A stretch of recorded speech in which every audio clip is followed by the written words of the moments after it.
전시공단제 고대 노예제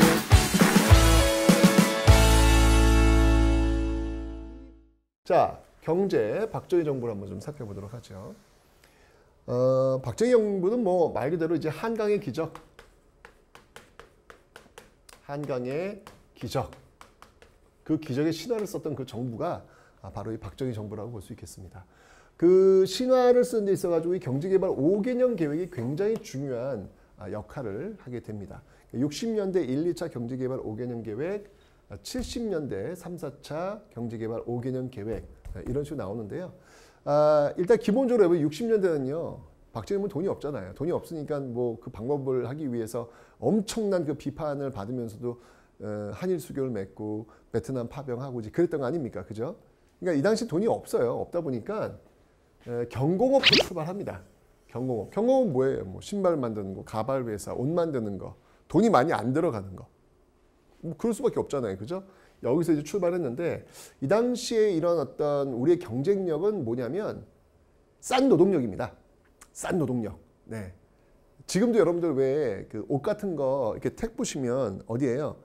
뭐 메디 인 뭐 베트남, 뭐 메디 인 차이나 뭐 이런 거잖아요. 왜? 임금이 싼 거야, 거기가. 그러니까 생산 단가를 낮출 수가 있는 것이죠. 가격 경쟁력을 확보한다는 얘기예요. 우리가 옛날에 그랬다는 얘기예요. 지금 메디 인 코리아가 어디 있어? 메디 인 코리아는 고급이지 지금. 왜냐하면 인건비가 얼만데 어마어마하지 않습니까? 그죠? 근데 우리는 이때 이랬다는 얘기예요. 이런 식으로 우리가 이제 출발한 거죠. 그래서 저임금입니다. 근데 이 저임금을 유지하려면 여러분들 뭐가 유지가 돼요? 임금이 싸니까 먹는 것도 싸야 될 거 아니야. 그래서 저고가 정책을 같이 가는 거예요, 이게. 그러니까 농민들 죽어나는 거고 노동자들 죽어나는 거지. 예, 정말 이게 경제개발이라고 하는 게 이 노동자 농민들을 정말 갈아가지고 정말 만들어낸 그런 한강의 기적일 수 있습니다. 진짜 그분들 너무너무 감사한 분들이에요. 그러면서 이제 정부 주도의 어떤 수출이 이루어지고 있었다. 자금은 제가 얘기했죠. 한일 수교나 베트남 파병을 통해서 또 파동 노동자. 돈을 좀 빌려와야 되는데 누가 이 가난한 나라에 돈을 빌려주겠어. 그러니까 인건비를 담보로 잡히는 거예요. 독일에 갔던 노동자들, 광부라든지 간호사들. 네. 예, 독일인들이 들어가지 않은 그 깊은 좀 위험한 곳까지 들어갔던 일을 했고요. 예, 시신 닦는 일부터 시작했던 아주 험한 일부터 시작했던 이 당시에 그 아버지와 어머니들의 이야기들이 있습니다, 여러분들. 예, 진짜 이 허리띠 졸라매고 살았던 이분들이 있었기 때문에 지금의 우리가 있는 것이다라는 걸 정말 잊지 않아야 될 것 같아요. 이런 모습들이 있었고요. 그 다음에 이제 70년도가 이제 그 분기점이 됩니다. 넘어간 경계선이 되는데 이때 이제 이런 어떤 그 자금들을 가지고 경부 고속국도가 놓여집니다. 이게 물류가 도는 거예요, 여러분들. 물류가 도는 건 굉장히 중요한 거거든요. 예. 그리고 이제 잘 살아보세, 잘 살아보세 새마을운동 시작되었고요. 그리고 이제 이 저임금 60년대 이 저임금이 굉장히 노동자들이 힘들게 했구나라는 걸 보여주는 단적인 사건이 70년대 이 전태일 분신 사건에서 벌어지죠. 전태일 분신 사건.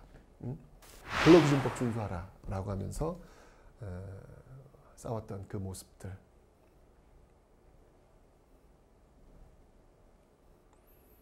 그 당시 여러분들 이 전태일 이 정말 이때 외쳤던 주장이 여러분들 뭐 엄청난 거 아니에요. 일주일에 한 번만 쉬게 해달라. 무슨 소리야 이게 지금. 아니 지금은 주 5일째 토요일날 일요일날 쉴 수 있잖아요. 근데 일주일에 한 번만 쉬게 해달라. 그리고 하루 노동은 10시간에서 12시간 정도만 하게 해달라. 이건 또 무슨 말이야. 지금 8시간 노동제 지금 나오고 있는데 얼마나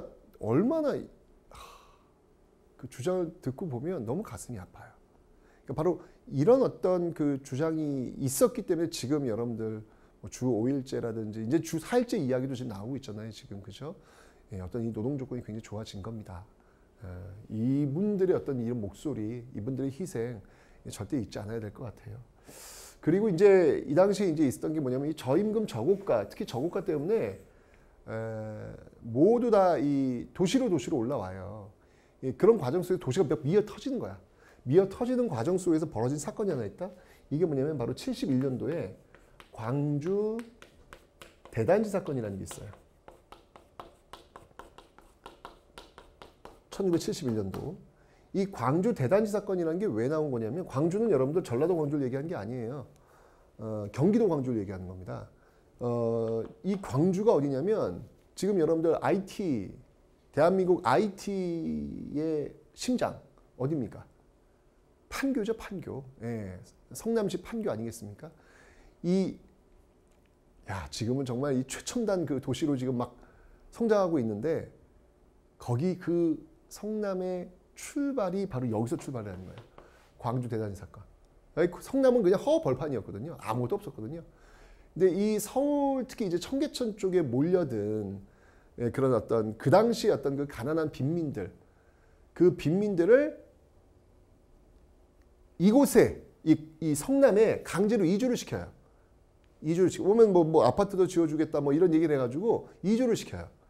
이주를 시켰는데 아파트는 아무 기반이 없는 거예요.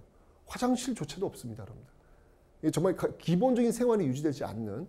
그래서 들고 나간 거예요. 못 살겠다 하면서 들고 갔던 그런 광주 대단히 사건이 또 71년도에 벌어지기도 했다. 참 이게 참 많은 일들이 있었네요. 그죠? 그 과도기 속에서.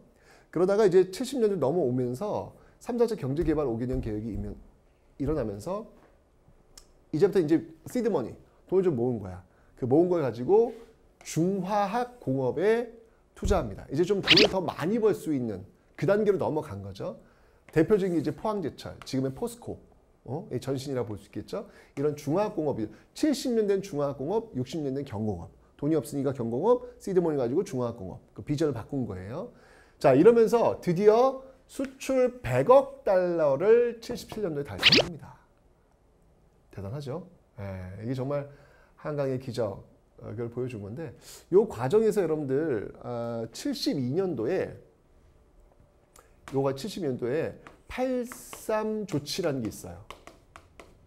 72년도에 83 조치라는 게 있는데 이게 사채 동결입니다. 뭐냐면 당시 지금 우리가 지금 알고 있는 대기업들 있죠.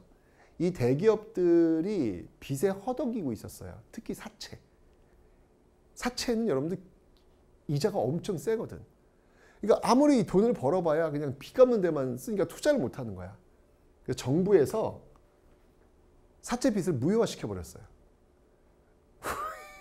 이게 뭔 일이야.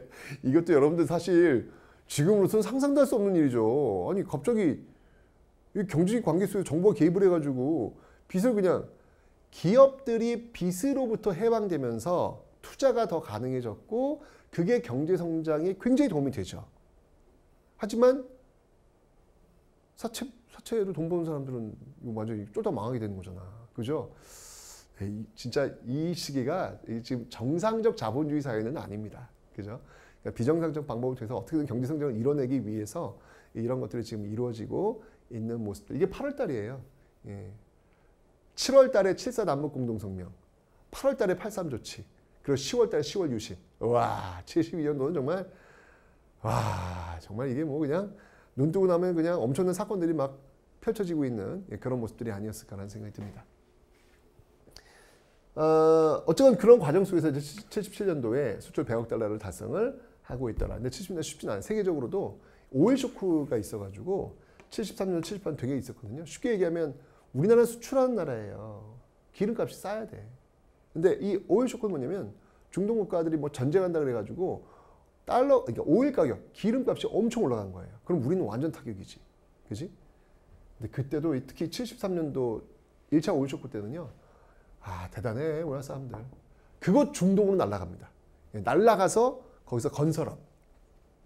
한국인들이 맡기면 기적이 일어난다고 하죠. 한 3, 4년은 걸려야 되는 건물들을 막 1년 만에 막 세워내는 거야. 왜? 우리는 밤새서 하거든. 그 나라는 밤새서 그러니까 지금 마찬가지. 지금 여러분들 우리나라에서 뭐 건물 하나 짓는데 밤새서 건물 지을 수 있어요? 지금은 불가능합니다. 지금 노동시장이라든지 보호라든지 그런 것들이 있어요. 우리 선진국이 된 거야. 그러니까 지금은 이제 그런 게 불가능한 거예요. 근데 이 당시에는 그런 게 아니었기 때문에 그냥 밤을 새서 그냥 하는 거예요. 그러니까 맞춰내는 거야. 그러면서 정말 인정을 받게 되면서 오히려 오일 달러라고 하죠. 오히려 중동에서 돈을 벌어와. 이런 어떤 모습들이 이 당시에 있었다. 정말 좀 비정상적 상황이긴 하지만 기적을 만들어내는 시기가 바로 이 시기가 아닐까. 그래서 이 한강의 기적이라는 말이 나오지 않았을까라는 그런 생각이 듭니다. 여기서 이제 경제 말고 사회면에서 요 60년대 요 사회면에서 여러분들 요거 하나 좀 추가를 좀 시켜 놓을게요. 그게 뭐냐면 교육 분야에서 여러분들이 좀 잊지 말 게 뭐냐면 이게 무즙 파동 사건이라는 게 있습니다. 무즙 파동 사건.